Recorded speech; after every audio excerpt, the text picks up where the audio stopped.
Welcome to the Inner Fire Climbing Podcast. I am Jesse Firestone, your host. Today is the November 2025 Ask Me Anything episode. Before we jump into the questions, just my usual reminder that these episodes are supported by Patreon. So if you want lots of bonus content or you want to ask questions, you can become a patron over at patreon.com/innerfireclimbing, just $5 a month. And with that, let's jump into this month's questions. Joshua asks, how can I improve my session work capacity with little time to train? For context, I work full-time and have a family and only get short 1-hour sessions bouldering outside to perform on my projects. I seem to perform okay, but after just 4 or 5 attempts, I power out, session over. This means it takes ages to make progress on projects. If I had 8 to 10 good attempts in me, I'd send twice the number of projects a year. Is this a case of anaerobic capacity, e.g. 4x4s, or something different? I would probably categorize it as anaerobic power or anaerobic repeating power, so like how many times you can hit that same peak in a session. But session capacity on limit projects is always going to kind of scale as you get better, so you're always going to have limited tries in a given time. I'd actually say 4 or 5 tries in an hour is pretty good. 5 tries in an hour is 12 minutes, and that would be including the try. So, it's 30 seconds or something of climbing, takes a few minutes to get ready for the try. So we're talking about taking 5 to 7 minutes of rest in between tries. That's actually pretty short, I would say. And that would be not including warming up or anything else. So to me, 5 tries sounds decent. 10 attempts in an hour seems really extreme. But, if I assume that your numbers are a little bit round, then I would say the thing to keep in mind is if you have unlimited tries in an hour, it would just have to be not a very hard problem for you. Also worth accounting for the type of line. So I'm sort of assuming these are classic boulder problems, a few moves, very powerful. The more powerful energy systems clear out and cycle faster than the more endurance-y ones. So when you build up those byproducts, the sort of metabolic waste that you get with more endurance climbing, it's harder to have a lot of good tries in a short time. That's why you see like top end sport climbers only trying the highest end sport climbers only trying their route maybe, twice a day, sometimes even only once a day, because you just can't recover those, from like a deeper effort like that. You just can't recover fast enough to have another try. So the way I would train for this would probably be sort of a high-low approach.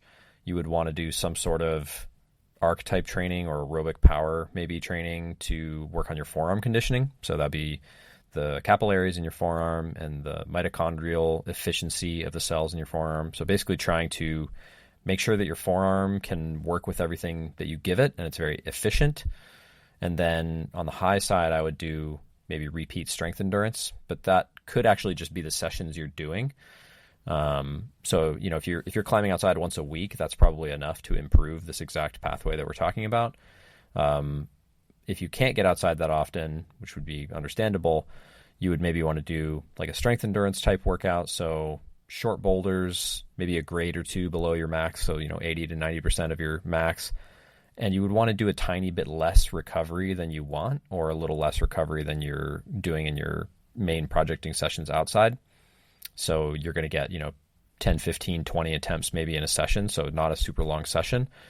And your quality is going to go down. You're going to get powered out, and you probably want to go slightly into power loss, but not significantly. So it's a sort of risky form of training. It's not super sustainable. If you did something more like a 4x4, you increase that like on the wall capacity. 4x4s are really more about like the on the wall anaerobic, like being able to sustain like a medium effort. And what you're talking about is like a really high effort and being able to have more of those in an hour. So you do kind of want to train that exact thing. But if it were me, I would probably focus on tactics and session efficiency, because when I reflect on the boulders I've done, I just think that cadence, a 12-minute turnaround for an attempt on a boulder, I think is pretty fast. On average. Like I just went to Hagakure, which is a V12 that I've tried for a few years, and I was at the boulder for a little over 3 hours, and I think I, not counting my warm up, and I think I tried maybe 12 times, something like that. And actually, that's pretty intense. And those are all good tries. I'm getting to the crux on every try, which is kind of the top of the boulders. So, and that's pretty draining. That's a pretty hardcore session. So that's about 4 tries an hour, for what it's worth. Okay, Jantina says, on websites and social media, I see a lot of climbers, climbing coaches, and physios promoting yoga as valuable training for climbing, particularly for improving mobility. What is your perspective on yoga for climbers? This is a good question. Definitely haven't covered this on the podcast. I think yoga is great. I'm definitely a fan. I used to do quite a bit of yoga. That may be part of the reason that I kind of picked up a high level of flexibility really early in climbing. At that time, I was doing a lot more yoga. Because I went to school in Ashland, Oregon, which is kind of a hippie town. So a lot of yoga going on there. Yeah, I think it's really good for mental health. It's really good for being generally healthy. I don't know if I would call it fitness, and I probably wouldn't call it training for climbing. It improves some of the general qualities that we do appreciate in climbing, things that you may find useful as a climber. It's just kind of scattershot. That's probably the only downside, I would say. So what you get if you're going to a regular yoga class in person is you're going to do some number of the same poses that you do every time.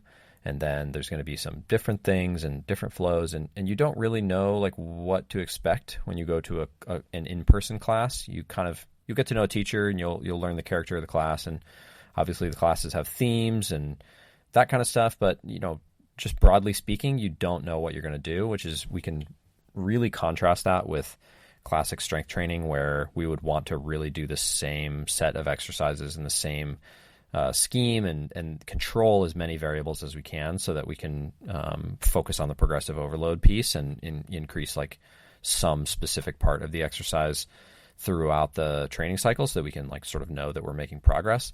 And that's a lot harder to do in yoga. You can tell you're making progress, but it's a little scattershot for me to call it training. It's a little bit too vague, and I don't think we should use vague things as training. So if you're into it, I think that's great. And you can focus on the things that are beneficial, the mental side, the social side, the general health side. Those are all really good reasons to do it for sure.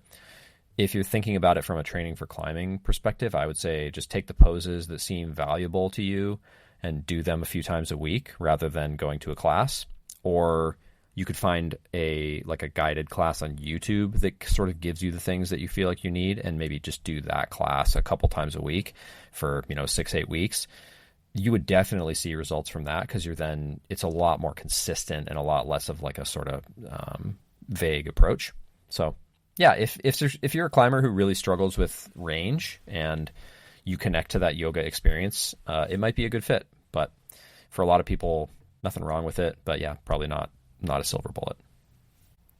Okay, a couple questions from Fu. Generally, I don't take multiple questions, but these are all pretty short questions, so I'll try not to add too much color.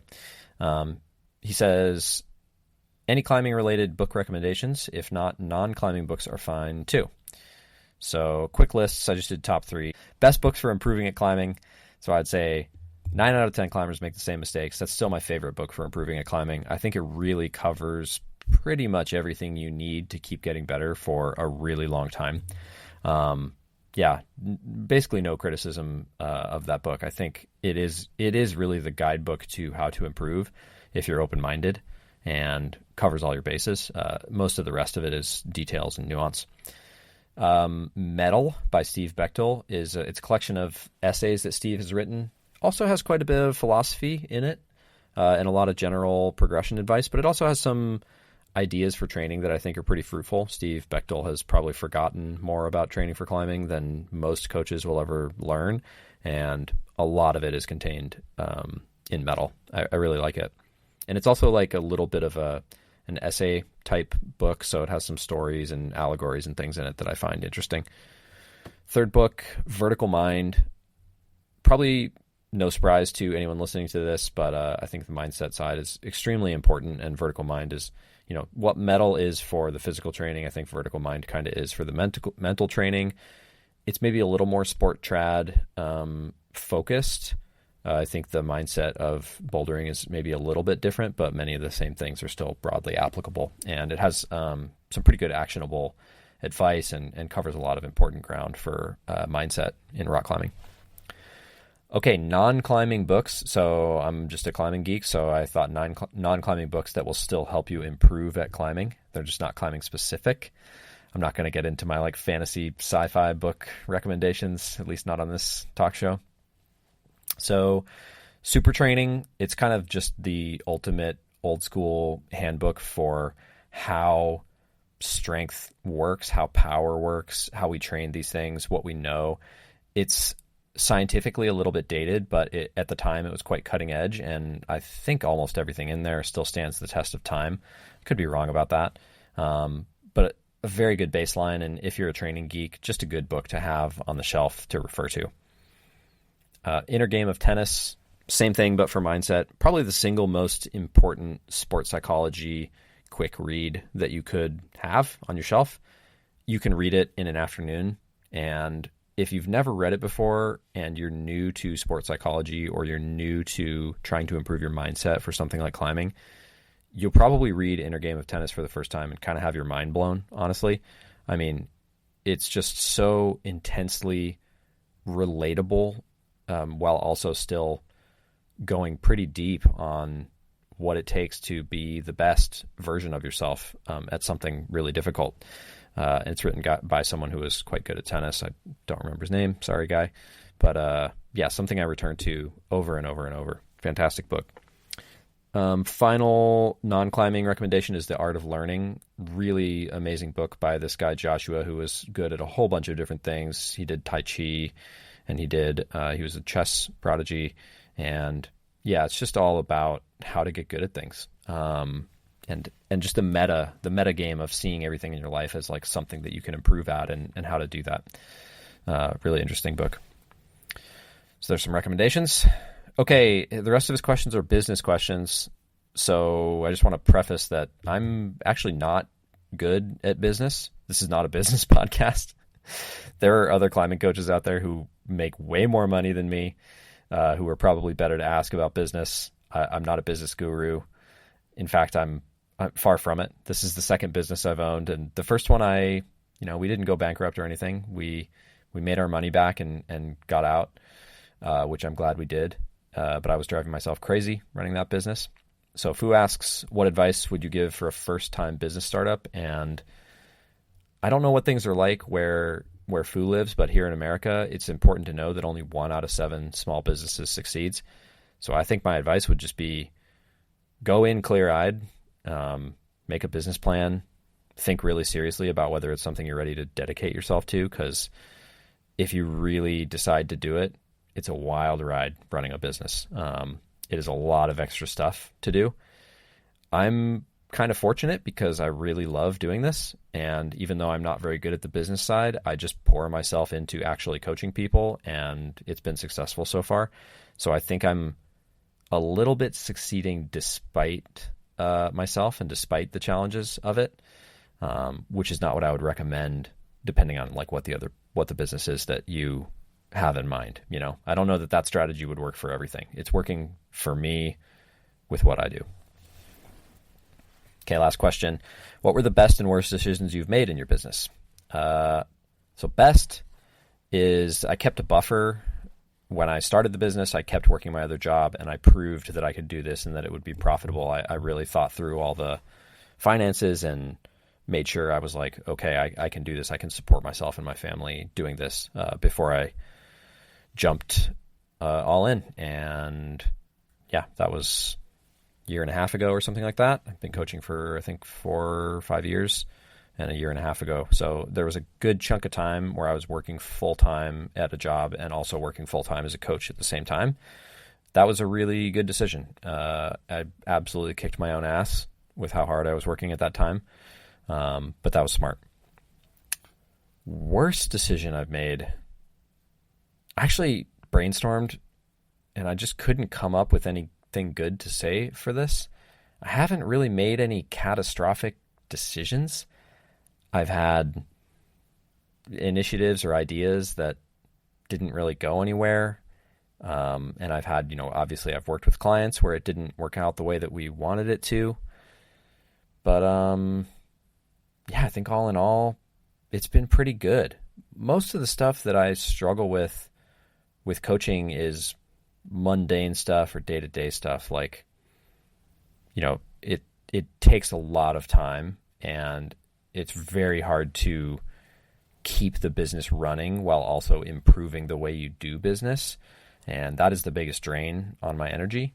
So maybe there's something in there, like the worst decision is not taking time to reinvest time in the business or something like that. But yeah, with a brand new baby, I just don't know how I would do that. So it's hard to say that it's a bad decision. It's more like that's reality.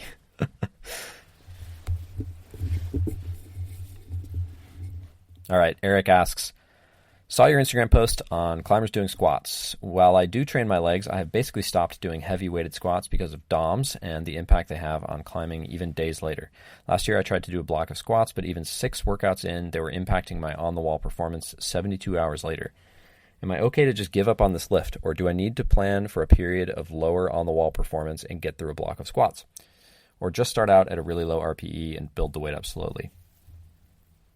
So I'd be really curious to see what protocol you're following, just because I think 72 hours later, like DOMS is not surprising. DOMS is legit with squats, but 72 hours later is a really long time to feel like your performance is actually impacted.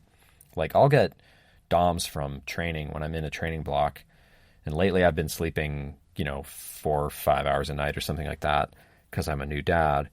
So I have a lot of DOMs because not sleeping very well definitely makes you feel more sore. But I don't really feel like DOMs itself impacts my performance. I just feel kind of sore and I climb through it and it's fine. Like I feel fine climbing sore. So maybe it's a perception thing. But if you are squatting really heavy for you, like if you're going to RPE 9, or you're doing a lot of volume, like 5x5 or 5-3-1 maybe, or if you're squatting to failure, then yeah, I would not be surprised that a couple days later you still feel kind of drained. That's just really intense work. Or if you have a ton of weightlifting experience, something you've done for a long time, maybe you're just moving a lot of weight, in which case, yeah, it's totally possible that that's going to leave you pretty drained. If those things are the case, I would probably just switch up your training. I would do some other lower body training. I would do unilateral variants. I would reduce your volume. If you wanted to, if you're really interested in squatting heavy, then yeah, I would plan for a period of lower climbing performance and do a block of squats. But if your main goal is to get better at climbing, then I think you're putting the horse before the cart to do a block of squats if it's interfering with your climbing progression. So like I have experienced weightlifting clients that I've worked with people who have lifted for a long time who are squatting in the, like 200 plus, which I know 200 plus is not very much for actual weightlifters, but for climbers, it's high. People who are deadlifting 400 or 500 pounds, people who are squatting 200 or 300 pounds. And if those people are mostly focused on their climbing progress, then yeah, we're going to cut the volume of those things very dramatically. So it could be 3 exercises, 2 working sets, once a week in the off season, once every other week in the in season. And that seems like plenty for those people. And I've even worked with weightlifting clients where, yeah, all they want to do is get better at climbing. They seem to be able to maintain a very high level of recruitment without lifting weights. And they feel like because they're so strong, lifting really drains them for their climbing. Like if you can deadlift 500 pounds, maintaining your deadlift is nice, but 500 pounds is really heavy. It is going to drain you a little bit more than someone whose deadlift is lighter. So that has to be a factor when designing a program. And I have at times just told people, yeah, don't lift weights for 8 weeks, 12 weeks. Let's see how it goes. You can pick your lifts up at the end of it and see how much strength you've lost. And then we can kind of make a decision based on how important that is to you, whether we felt like it affected your climbing. Your age plays a role. Your recovery plays a role. There's just a lot of things that go into it. But at the end of the day, I can't give you a clear advice because I don't know exactly what you've been doing. So, hope that's helpful. All right, Simon asks, in October's AMA, when answering a question around your approach to projecting as a dad, you mentioned the Penrose step. You describe Penrose as 2 really hard moves into a V10 or V11. You go on to say, the first 2 moves, I've sort of done chunks of them, and I definitely haven't done either of them in a complete fashion. That sounds like something I would say. On complex dynamic moves, I struggle to break down the move into smaller elements or different phases of the move. Do you have a framework for breaking down a single move into smaller atomic elements which make up the move, or just any advice for someone who struggles to iterate on and refine hard single moves? Okay, this process is different on every project and on every move. So I can use Penrose as an example, but I think an important thing to understand is that you're going to need a very general process, and you're going to need to reinvent that process every time you try a really, really hard boulder. That's what's so cool about climbing, in my opinion, is there's just not a lot of like do XYZ. Like you can have some structure like that, but then you'll try a project where that doesn't work and you need to go to ABC instead of XYZ. So Penrose, if you take the first move, I pull on, I get into a position, I make some momentum out of that position, and then there's an interesting series of like sub moves where I need to catch the hold, my leg swings out, and then I need to reel the hold into a different grip, and then I need to start getting into position for the second move. And the whole thing only takes a couple seconds, but so far all I've done is pull on, create momentum, and then catch the next hold in drag. And then I have this big gap where I've tried the second move, starting with that hold in a much more aggressive grip, and my feet in a different position and my hips a lot higher because I'm pulling on off a ladder. So I have this kind of gulf where I know I need to change my grip on the hold, and then I need to move my feet, and then I need to get my hips up higher and like lock off. And I just haven't done all those things, right? Partly because I'm working the second move off the ladder, and it's very hard to sort of start partway through the first move. You sort of need to do the first chunk of the first move in order to practice the second and third pieces of the first move. So there's some linear elements to it where like the more you practice it, the more you're going to learn how to link things together. But when I think about Penrose, what I'm thinking about is, okay, I can see the position I need to be in to try the second move, and I can see how far I can get through the first move. So it's like I'm holding on to the hold, but there's still a bunch of things that I need to do in order to kind of connect the dots all the way from the first position into the second position. So you really have to zoom in, like all the details matter. I think video review is super, super helpful. You want to pay attention to what your hips are doing, where your pelvis is pointing, what your shoulders are doing and where your shoulders are pointing. So how rotated is your torso? Are your hips and shoulders pointing different directions? Are they pointing the same direction? How far away from the wall is your center of gravity? How far away from the wall is your head? How far away from the wall are your hips? The grip position on the holds, and you want to pay attention to both hands, not just the one that you're moving. There's many, many details to take into account, and you want to go over those things with a really fine-tooth comb. If this is a limit project for you, and especially if you're a boulderer, video review is just, there's really nothing like it other than maybe having a very attentive climbing partner. And if you're not using video to work on things like this, then you have a little bit of a drag on the system for sure. I think the other thing that plays into it besides video is having just very deliberate attention and repeated efforts for deciding these things. So on this try, I'm going to slightly change, I'm going to hold the hold 1 millimeter to the left, or I'm going to put my thumb on a different thumb catch than before, or I'm going to, split my pinky over to a slightly different part of the hold. Penrose has a lot of those kind of things, and it's like each attempt needs to change one variable, and you need to try to get as much feedback from that variable as you can, and then you sort of go through this iterative process to decide what it is that you want to do on the next attempt, what the variable is that you're going to change. So that's a lot of rambling, but that's how I think about it, is really just like figuring out these key positions or key facts that I know about what I need to do to climb the boulder, and then just trying to fill in those gaps in between. And yeah, with Penrose, those two moves are very, very hard. So I know there's a lot of gaps to fill in. So even though I've like moved from hold 1 to hold 2, and I've kind of moved from hold 2 to hold 3, there's just a lot more that needs to be done before I can say like, okay, yes, I have done those moves. And then there's even a greater distance to go before I'm like, okay, I understand how to do this move. All right.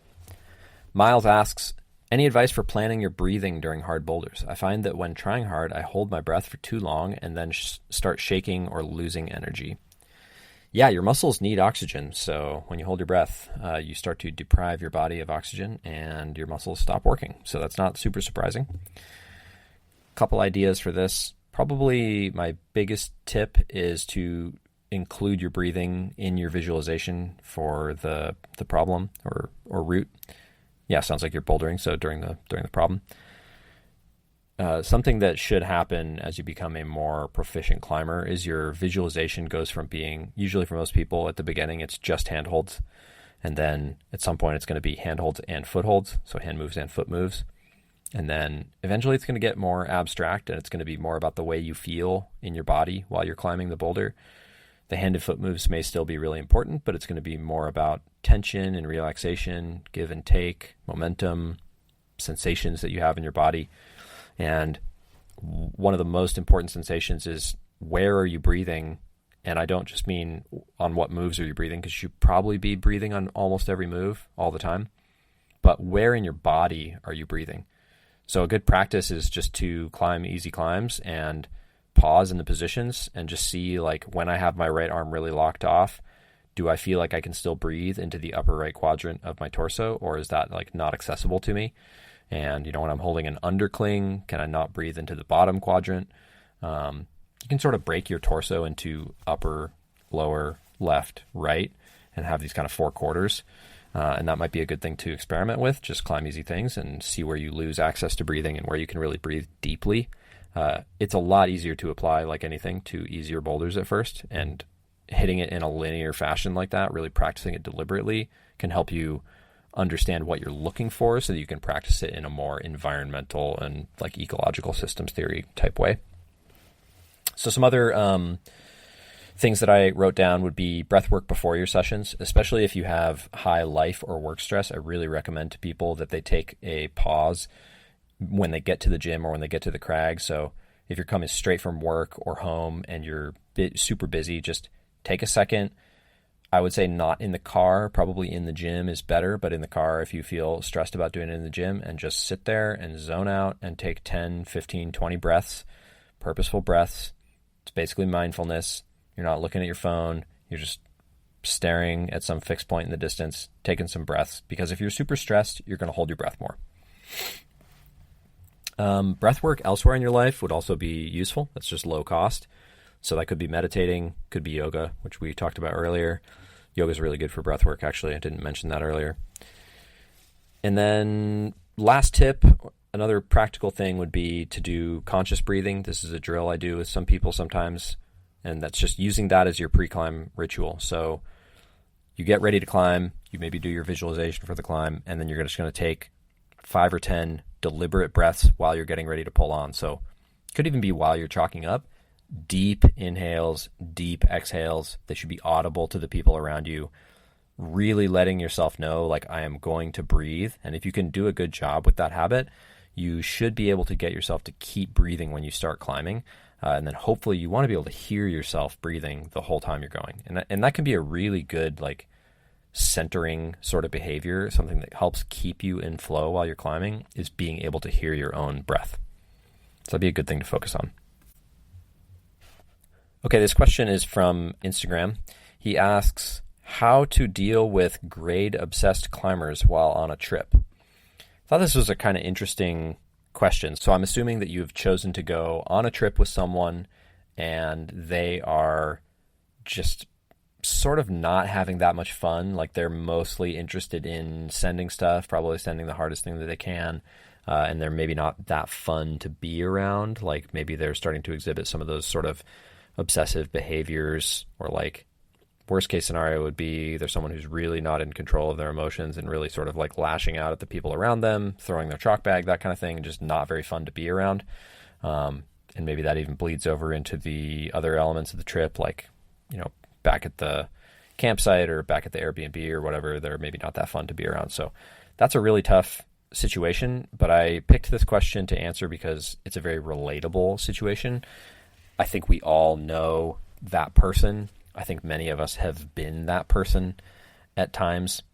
And I think one of the most important lessons that can be learned from Stoic philosophy is to just focus on controlling the things that you can and letting go of the stuff that you can't. And it comes up over and over in Stoic teachings that one thing you really can't control is the behaviors of other people.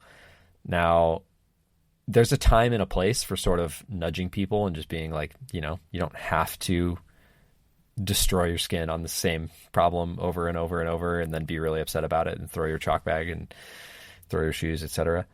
There's a time to kind of lecture people about that sort of thing, but it really is always going to be perceived as lecturing or sort of heavy-handed, like moralizing.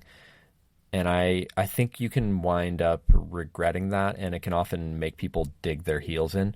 I've run into that quite a few times for sure.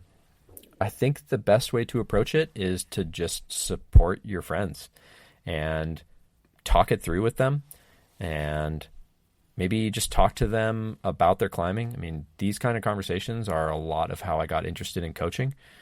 Just asking people like, hey man, like, what are you trying to get out of your day? What are you trying to get out of this session? Or even, and not in a catty way, not trying to beg the question, but just genuinely asking them like, are you enjoying this process? Like, are you having fun climbing on this boulder right now? Or even asking them like, what can I do to support you? Or if you really think they're not having fun, maybe a gentler thing to do than lecturing would be like, do you want to go try something else? Or like, hey, I'm interested in this V2 around the corner. Like, you want to go, it's like supposed to be cool. Do you want to go climb on that with me? That kind of thing. Yeah, it's a tough situation, but I think like any other difficult social climbing situation, I think it's all about just controlling the things that you can and just thinking like, if it was you and you were very obsessed with this thing and you were very locked into it, what would you want your friends to do? And you would probably want them to support you as long as you were still psyched. And if you weren't psyched, you'd probably want them to be like, hey man, this doesn't look like you're really enjoying yourself. Do you still really want to be here? You really can't make people make better decisions or make people have fun. And sometimes in climbing, we do things that really are not fun because we're hoping that we're going to have a good outcome that we're then going to retroactively think was fun. Like a lot of the time, if you're limit projecting, much of that process is not that fun and people can be not that cool to be around while it's happening, but they're doing it because it's important to them and they want to look back on that process and feel like they were striving to achieve something, which they are. But you don't have to sit around and be berated or not enjoy your trip just because they're doing that. And you have every right to be a self-actualized human and do something different with your time if you're not enjoying it. So I think it's important to keep both of those things in mind, both of those things in context. Yeah, because you never know. Maybe on the next trip, you will be the obsessed one and your friend will be the one who's chilling. Okay, kind of similar question on the social side of things. Sam asks, how does a climber begin the discipline of sport climbing in the gym when belay partnership is missing and cannot be found? Man, I wish I had better advice here other than you got to make friends. That's what it comes down to. And you definitely can't do that by not going to the gym.